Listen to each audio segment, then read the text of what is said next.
అన్నీ బాగున్నాయి అనుకున్నప్పుడు వచ్చే కష్టాల్లోనే జీవితం ఉంటుంది వ్యాస్. తల్లి జన్మనించినప్పుడు కేవలం ఒక ప్రాణం పుడుతుంది. ఎప్పుడైతే బ్రతుకు మనకు కష్టాల్ని ఇస్తుందో అప్పుడు ఒక జీవితం పుడుతుంది.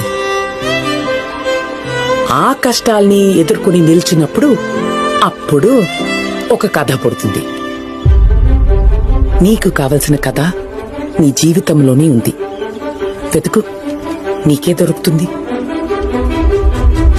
ఏం జరిగినా లైఫ్ మస్ట్ గో ఆన్. ఎన్ని రకాలుగా ముస్తాబు చేసినా రాయి రత్నం కాదు. ఎవరు ఎంత నాశనం చేద్దామని ప్రయత్నించినా రత్నం తన ప్రకాశాన్ని కోల్పోదు. అలాగే నిన్ను తక్కువ చేస్తూ ఒకడు వాడి గురించి గొప్పలు చెప్పుకుని తిరుగుతున్నంత మాత్రాన నీ విలువేమీ పడిపోదు. గుర్తుంచుకో, నీలో విషయం ఉన్నంత వరకు ఎవ్వడూ నిన్ను ఏమీ చేయలేడు. నీ నాశనం కోసం ఎన్ని రకాలుగా ప్రయత్నించినా నిన్ను ఆపలేడు. నిన్ను మించి ఎప్పటికీ ఎదగలేడు.